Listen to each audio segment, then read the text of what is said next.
Hola, ¿cómo están? Bienvenidos a este nuevo video de este canal de teología, teología bíblica, teología cristiana, teología arminiano-weleyana. Vamos a continuar este raíz escatológico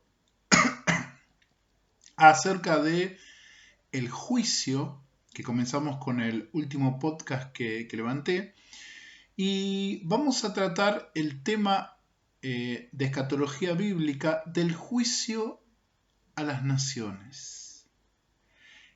¿Qué es el juicio a las naciones? ¿Qué no es el juicio a las naciones o de las naciones? ¿Qué similitud tiene con otros juicios? Especialmente con el juicio de Apocalipsis 20, a partir del versículo 11. Vamos a ver a qué se refiere dentro de un análisis teológico, exegético, donde vamos a tratar de inferir siempre desde la escritura y no desde la dogmática y no desde alguna postura escatológica específica, para seguir la norma exegética natural, que es la Biblia la que nos tiene que decir en principio cuál es la doctrina que nosotros debemos creer, ¿sí? Y obviamente tenemos los atenuantes que nos ayudan a profundizar y a desarrollar la doctrina escritural, que es la tradición cristiana, que es la razón, que es la experiencia, ¿sí? Así que vamos a estar trabajando en la escatología bíblica en el texto de Mateo 25, del 31 al 46, y vamos a ver también otros textos y hacer algunas comparaciones. Bueno, como siempre, si te gusta este video, deja un like y si no lo hiciste, suscríbete y compartí este video para que otros puedan ser parte de este canal, puedan conocer el contenido de este canal y si querés que te vengan las notificaciones de cada vez que yo levanto un video o un podcast, hace doble clic en la campanita. Bueno, vamos a comenzar planteando una tesis. Y la tesis sería la siguiente.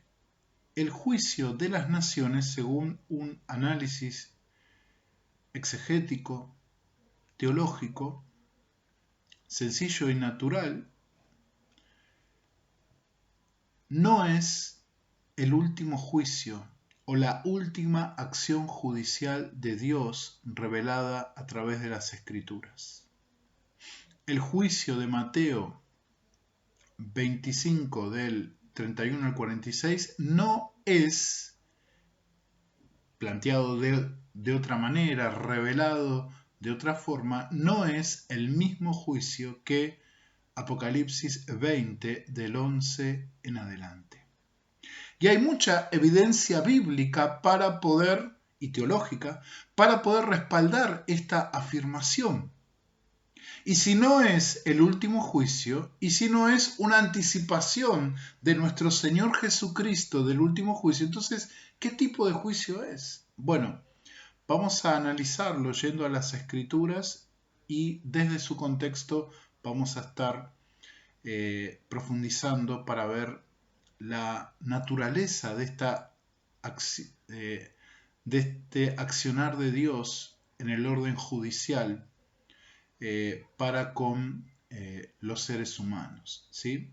El justo juicio de Dios, esa revelación de la naturaleza justa, santa y perfecta de nuestro Padre Celestial en Cristo Jesús.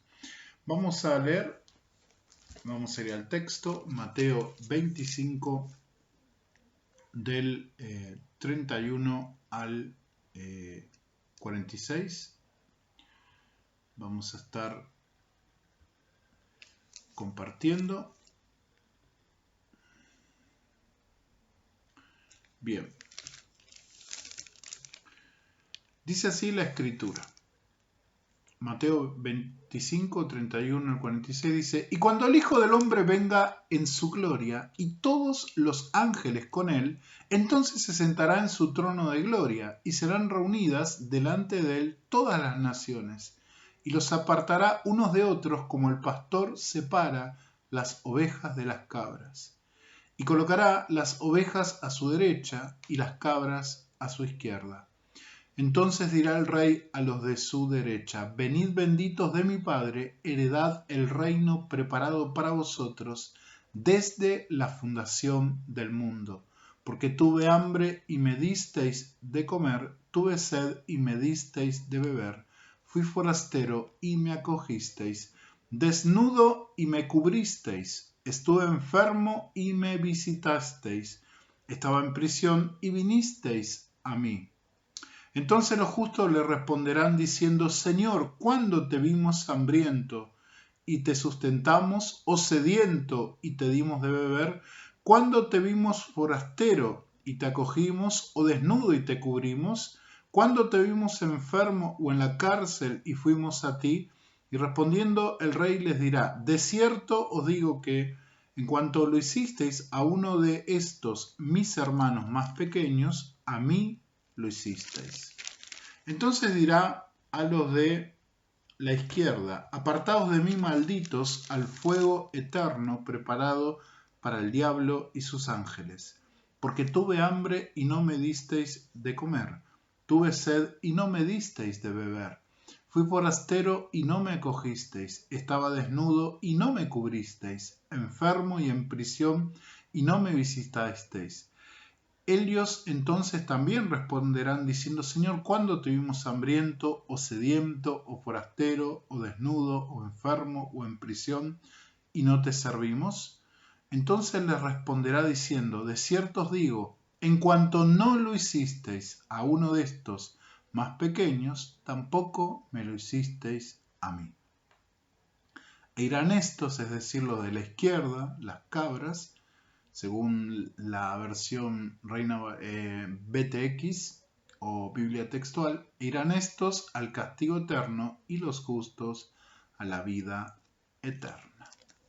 Bien, vamos a plantear directamente desde la lectura del texto bíblico a qué se refiere esta escena que el Señor Jesucristo les está revelando a sus discípulos dentro de el contexto específico del discurso acerca de el fin del siglo, acerca de la destrucción del templo y acerca de su segunda venida o su aparición en gloria en el monte de los olivos. Bien, tenemos tres cosas importantes en cuanto a este juicio en los primeros términos que encontramos a partir del versículo 31 en adelante. El texto de Reina Valera dice que serán reunidas delante de él todas las naciones. El vocablo griego que se utiliza es la palabra ethnei, ¿sí? E-T-H-N-E-I, ethnei, que literalmente significa los gentiles. Este vocablo aparece como sustantivo refiriéndose siempre a los gentiles.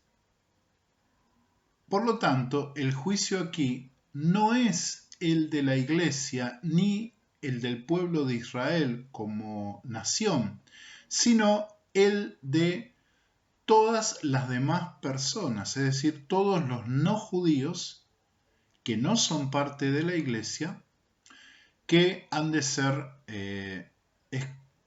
escrutados judicialmente por nuestro Señor Jesucristo.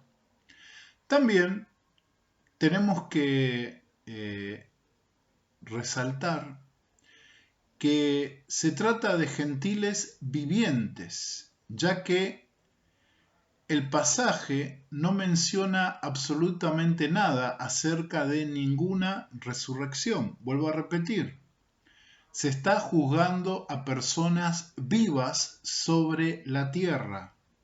No es un encuentro de personas que han resucitado.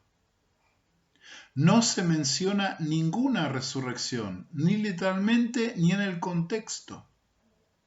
Por eso es muy difícil decir que este juicio es el mismo que el de Apocalipsis 20 a partir del versículo 11.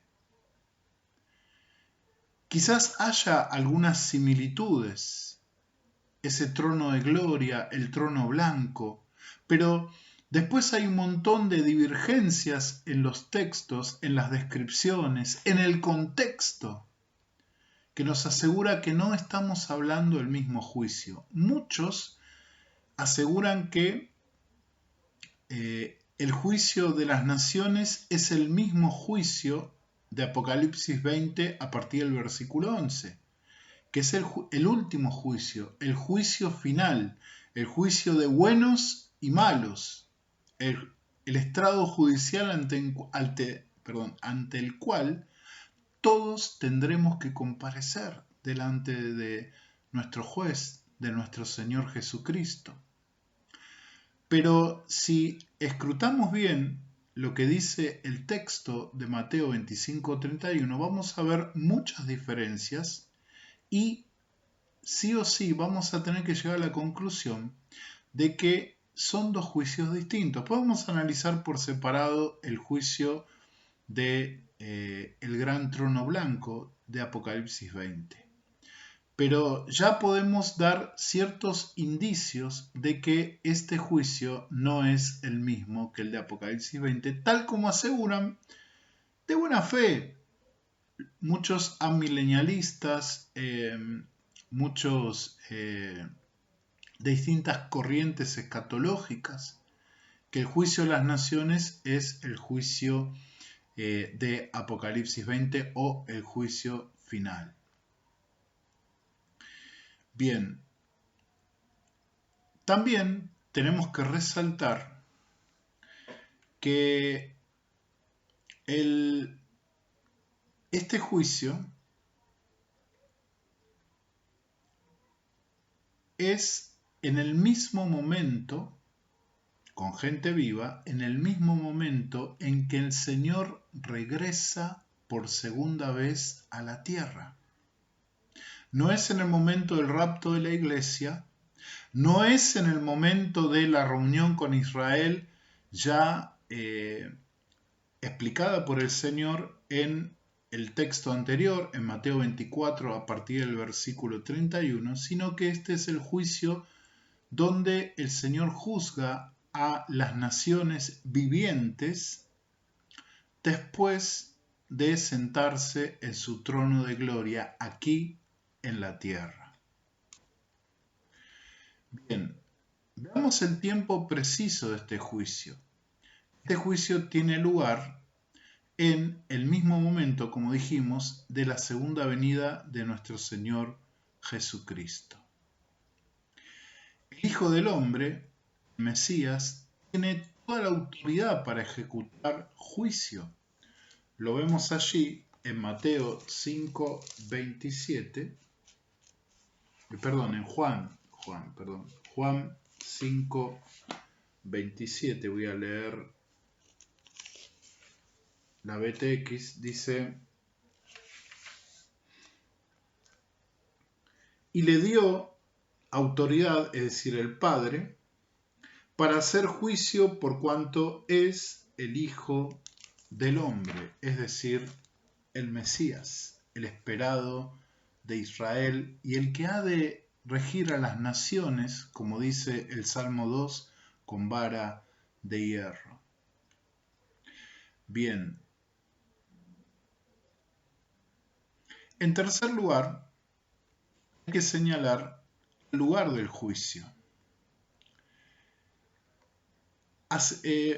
ya que estamos afirmando con certeza, es decir, con la certeza que nos da el texto y el contexto, que ocurre este juicio inmediatamente después de la segunda venida de nuestro Señor Jesucristo a la tierra, parece lógico situar este juicio sobre el planeta, es decir, sobre la tierra.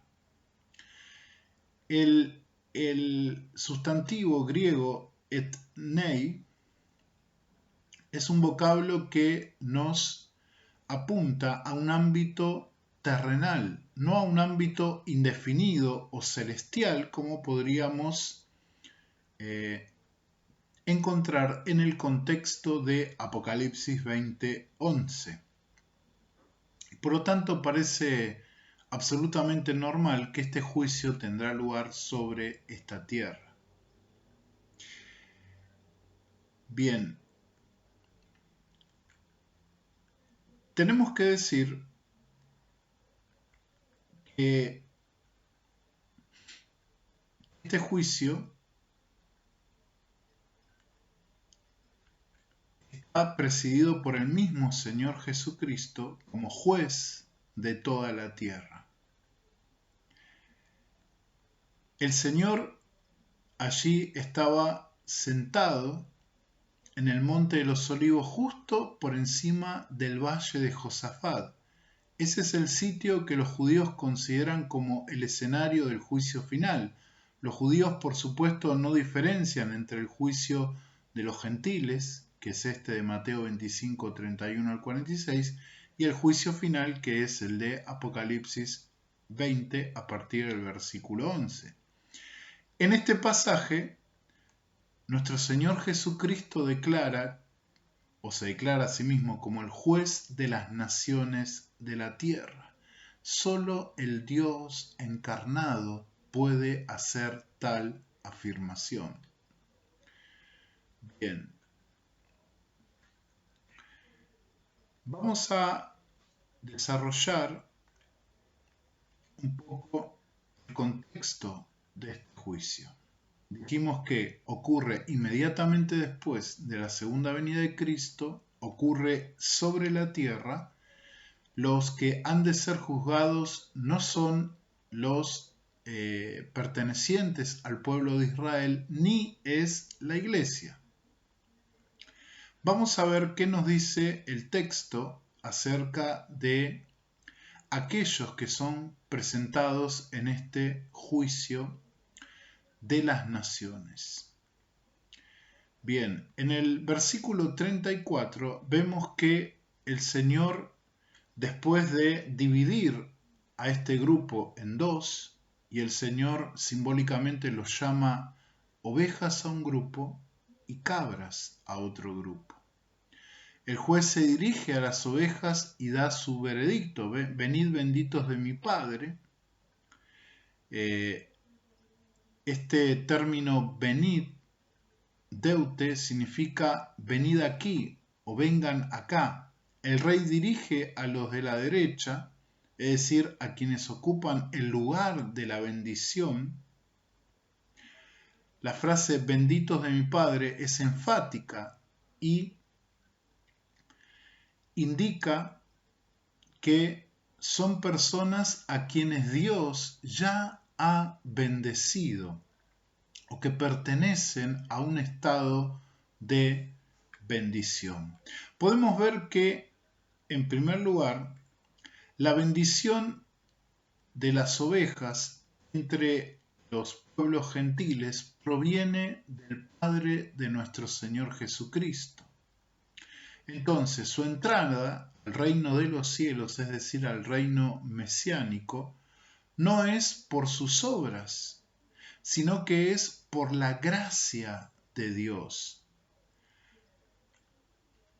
En segundo lugar, la expresión edad, en griego, indica el hecho de que la entrada en el reino no es algo que se gana por las obras. Y esto hay que aclararlo porque muchos interpretan este pasaje como un apoyo a una salvación a través de las obras, ¿no? De visitar a los enfermos, de visitar a las cárceles, de vestir a los que necesitan ropa, de alimentar a los que están sin alimento, pero en realidad el hecho de que ellos entren al reino es por voluntad plena y graciosa de nuestro Padre Celestial. Es decir, que a Él le plació bendecirlos y le plació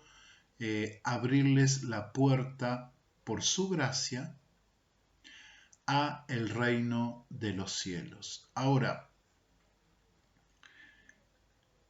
esta es una bendición que ha sido planeada desde la fundación del mundo. El propósito eterno del Padre para aquellos que llenan las condiciones por la fe y la gracia en Cristo de entrar al reino preparado por el Padre. No en una elección incondicional, sino en una elección condicional, obviamente. Bien. También hay otra particularidad. Este es el único pasaje donde el Señor Jesucristo se presenta a sí mismo como un rey de forma enfática. El reino al cual está refiriéndose el Señor es el reino de los cielos, el reino mesiánico, que Él mismo ha de inaugurar en el mismo momento que Él regrese por segunda vez a la tierra. Bien. Vamos a ver algunas particularidades de este juicio. Los versículos 35 y 36 contienen la explicación de esta bendición preparada para aquel grupo de la derecha llamado por el Señor las ovejas. ¿Sí?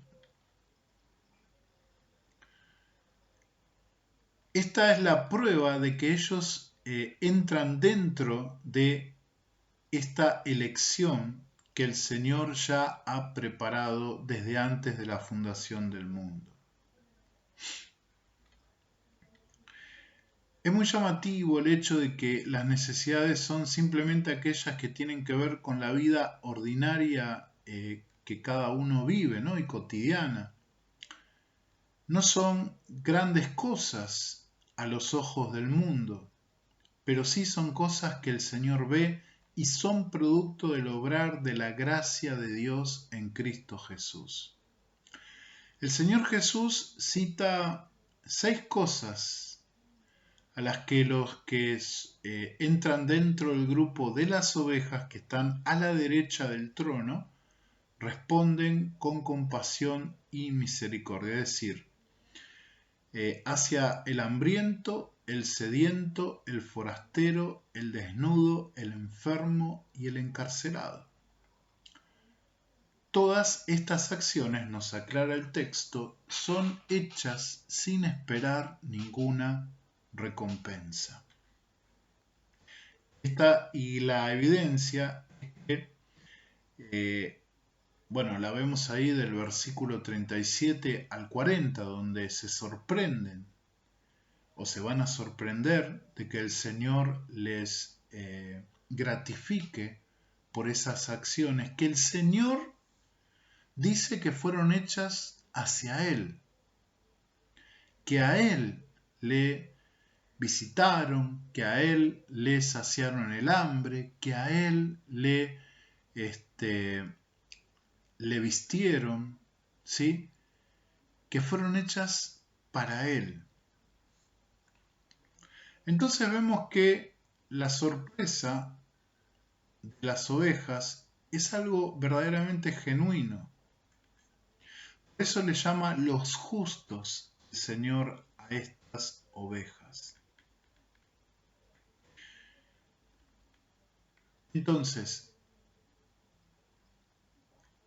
Otra incógnita que es necesaria develar es quiénes son estos, según Reina Valera, hermanos pequeños o los pequeños, como dice la BTX. Puesto que no se menciona a las ovejas y a las cabras, que son gentiles, e incluye a todo tipo de gentiles, entonces estos necesariamente tienen que ser de otra clase a las que no pertenecen ni las ovejas ni las cabras. Esta clase diferente, por decantamiento, serían los judíos o el pueblo de Israel o el pueblo de Dios disperso por todas las naciones. Estos sí pueden ser llamados hermanos del rey, porque el Señor Jesucristo étnicamente es de Israel. Y hay varios pasajes que hablan de que el Mesías viene étnicamente de la nación de Israel. Entonces, en el contexto del discurso del Monte de los Olivos, siempre son los judíos los que han de entender o son los destinatarios de este pasaje, de este escrito de Mateo o de estas palabras que Mateo registró para ellos. Entonces, lo más normal lo más natural sería interpretar que estos más pequeños o mis hermanos más pequeños son judíos creyentes que son atendidos y protegidos por creyentes no judíos durante el tiempo de la gran tribulación. Este será un momento de gran antisemitismo como no hubo en ninguna parte de la historia moderna de las naciones, donde la mayoría de los judíos serán perseguidos, al igual que todo aquel que proclame el nombre de Jesucristo, que habrá un enojo concreto desde los poderes de las tinieblas que han de comandar en ese tiempo a las naciones en la figura del anticristo escatológico, de la bestia de Apocalipsis 13, ya que tanto en Apocalipsis 13 como en Daniel capítulo 7 vemos que se persigue a los santos, a los apartados, y en Daniel 7 podemos ver con claridad que esos santos son personas que han de creer en Jesucristo como el Mesías durante ese tiempo de la gran tribulación, pero obviamente personas judías, israelitas o judíos que estén en todas partes del mundo han de ser perseguidos según ese texto. Y también, como Apocalipsis 13 es un texto análogo a Daniel capítulo 7, también podemos concluir que mayormente los que entran dentro de esa persecución, de ese hostigamiento de la bestia o el anticristo escatológico, esos santos son los santos de origen judío. Entonces, este juicio es sobre aquellos gentiles y su trato hacia los judíos que han de ser perseguidos durante el tiempo de la gran tribulación. Ahora tenemos que aclarar algo, ¿no? Que ya dijimos un poquito antes en el principio. La salvación y en este caso la entrada al reino de los cielos en la tierra en el milenio, no es por merecimiento de buenas obras, aunque el texto parece indicar eso. No, la salvación siempre es por gracia. Las obras, las buenas obras, no son la base de la salvación de las ovejas. Las obras, estas obras de misericordia, de amor, de compasión, son evidencia de esa salvación. Son evidencia de un corazón transformado. Y por el hecho de haber sido salvos por Jesucristo, ya tienen la entrada garantizada. Por el hecho de que la sangre de Cristo ha limpiado sus corazones, ya son merecedores de entrar en el reino de los cielos cuando se inaugure inmediatamente después de la segunda venida de nuestro Señor Jesucristo. Entonces, estas ovejas son gentiles en medio de un contexto de pecado, de perversión, que han de tratar de forma humanitaria, compasiva, como fruto del amor de Jesucristo en sus vidas, a los hermanos de origen judío que han de ser perseguidos por los poderes mundanos que han de gobernar la tierra durante el periodo de la gran tribulación. Entonces, estos justos son así designados porque han sido declarados justos por la gracia de Dios.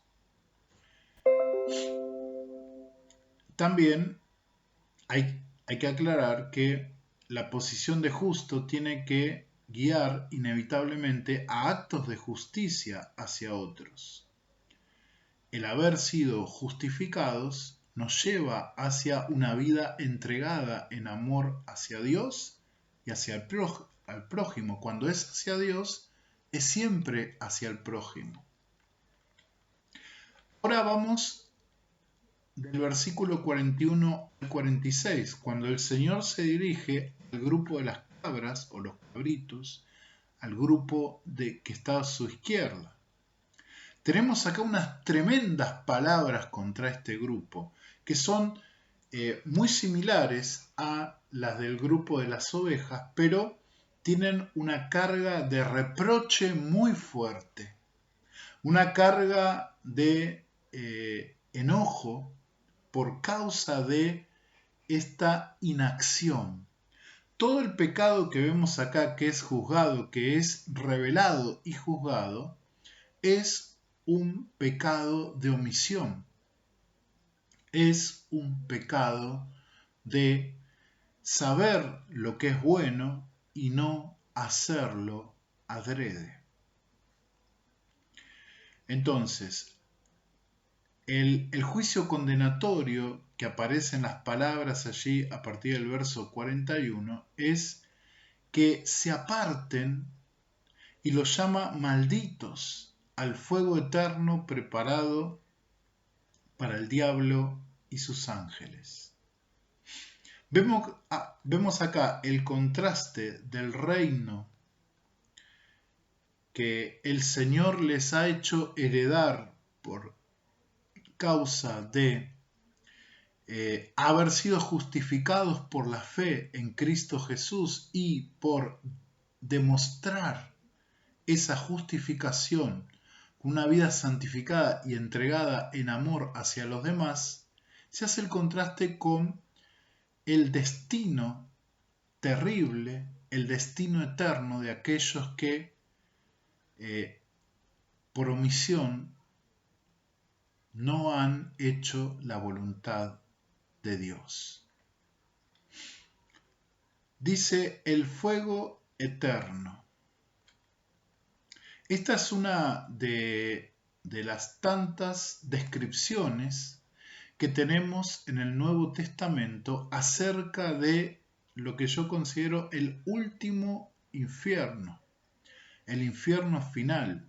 No es que en sí haya muchos infiernos, en realidad hay un solo infierno, pero también muchas veces se le dice coloquialmente al Hades, esa prisión intermedia a la cual van los impíos cuando mueren actualmente, a la espera del juicio del gran trono blanco, van allí en una condición de tormento a esperar este juicio y después ese infierno final, ese lugar final de tormento que tiene muchos nombres: el fuego eterno, el horno de fuego en Mateo capítulo 13, se le llama también la prisión de oscuridad, se le llama también el lago de fuego en Apocalipsis 19, 20, donde aparece por primera vez ese nombre,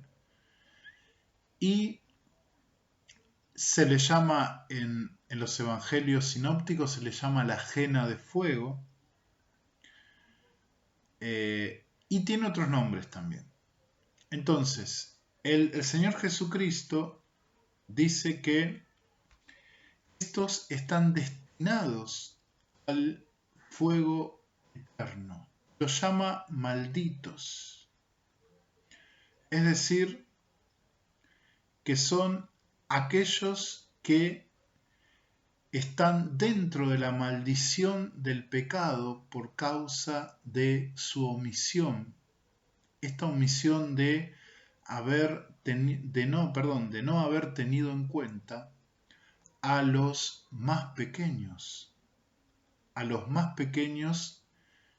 en el reino, ¿sí? En este contexto de Mateo 25. Entonces, dice que ese fuego, y esto es lo interesante, no fue preparado para ellos. Ellos han de ir allí por causa de su pecado, pero este fuego fue preparado para el diablo y sus ángeles. Como el reino de los justos fue preparado para ellos desde la fundación del mundo, este castigo ha sido preparado desde la fundación del mundo para, en principio, el diablo y sus ángeles, y en segundo lugar, para todos aquellos que siguen la rebelión de Satanás y sus ángeles. Y esto es algo para pensarlo. ¿Queremos pasar la eternidad con esos reos? ¿Estamos dispuestos a vivir de espaldas a Dios?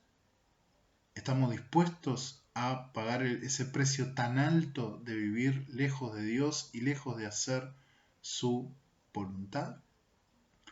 Entonces vemos el castigo, o la base del castigo para estos gentiles, es la misma, es en base a lo mismo que se premia a los justos, pero de forma antagónica, porque los otros sí participaron plenamente de el parecer de nuestro Señor Jesucristo al demostrar con sus acciones el amor que el Señor ha derramado en ellos por medio de su Espíritu, mientras que estos simplemente despreciaron y tal vez participaron de esa persecución a los hermanos más pequeños del Señor. ¿Sí? Entonces, cuando el Señor increpa a las cabras, a estos de la izquierda, muestran sorpresa, al igual que las ovejas, pero su respuesta tiene que ver con su descuido de la obra de fe, La respuesta del rey a las cabras es lo opuesto, como dijimos, a la de las ovejas. Bien, la frase no te servimos, con que termina el versículo 44, es llamativa. El verbo servimos se encuentra dentro del contexto del idioma griego en el aoristo indicativo, voz activa de discaneo, que significa servir o ministrar. Dicho verbo resume el contenido de los 6 actos de misericordia mencionados en los versículos 43 y 44. Estos actos son modelos de servicio a nuestro Señor Jesucristo. Las cabras o los cabritos manifestaron su pleno desprecio a la persona de nuestro Señor Jesucristo al rehusar ministrar las necesidades de nuestro Señor Jesucristo. Al hacerlo han demostrado el rechazo de su misma persona. La expresión no lo hicisteis trae a la mente la enseñanza bíblica de la diferencia, como dijimos, de los pecados de omisión y los pecados de comisión. La indiferencia, la inercia, es decir, no hacer nada en situaciones concretas, es suficiente para merecer todo el peso del juicio de Dios. Allí Santiago, en su libro, en el capítulo 4, verso 17, dice claramente que el que sabe hacer lo bueno y no lo hace, se le cuenta como pecado. Bien. Podemos decir que hay una gran cantidad de pecados que pueden entrar en la calificación de pecados de omisión, es decir, cosas dejadas sin hacer, y estas son fatales para la vida espiritual. Tenemos que recordar que 3 de las más grandes imputaciones hechas a personas en la Biblia entran dentro de la categoría de estas cosas que no fueron hechas. Por ejemplo, cuando el Señor Jesucristo en el aposento alto dijo que el Espíritu Santo redarguiría al mundo de pecado porque no creen en mí. La segunda es cuando el apóstol Pablo escribió: el que no ama al Señor Jesucristo sea anatema, el Señor viene, allí en 1 Corintios 16, 22. Y la tercera es la que aparece en el pasaje del versículo 45 de Mateo 25, ¿no? Dice el verso 46, e irán estos al castigo eterno y los justos la vida eterna. Así que de forma dramática concluye el juicio de las naciones gentiles, es decir, de los sobrevivientes de la gran tribulación que han de ser reunidos para ser juzgados en cuanto a lo que hicieron y no hicieron por el pueblo judío disperso en toda la tierra.